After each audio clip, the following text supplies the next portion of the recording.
आप सभी को नमस्कार और प्रणाम। और इस गीत में आप सभी का स्वागत करती हूँ। वरवा फलवा नीक लागे, कार्तिक मास होया वरवा फलवा नीक लागे, कार्तिक मास होया वरवा फलवा नीक लागे।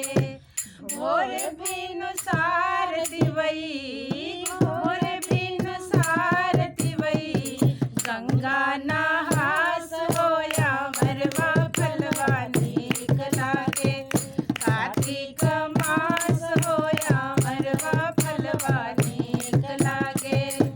थर थर कांपे देहिया लागे लाजड़ैया, थर थर कांपे देहिया लागे लाजड़ैया। उत्तम महीना वाके उत्तम समैया, उत्तम महीना वाके उत्तम समैया। रोज नाही आवे आवे, रोज नाही आवे आवे, साल छव मास होना वरवा फलवा नीक लागे, कार्तिक मास होया वरवा फलवा नीक लागे।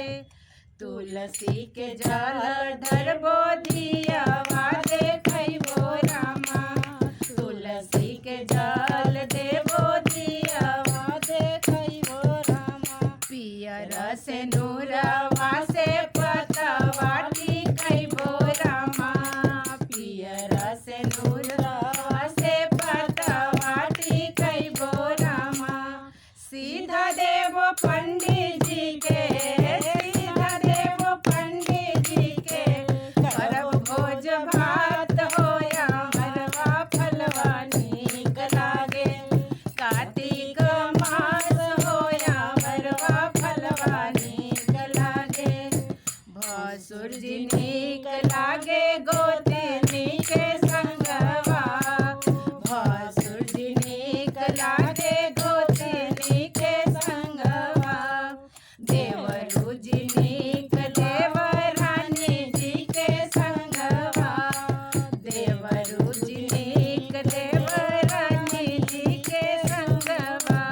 ससुर जी नीक लागे, सासुर जी नीक लागे, सासुर जी के साग होया वरवा फलवा नीक लागे, कार्तिक मास होया वरवा फलवा नीक लागे, कार्तिक मास होया वरवा फलवा नीक लागे।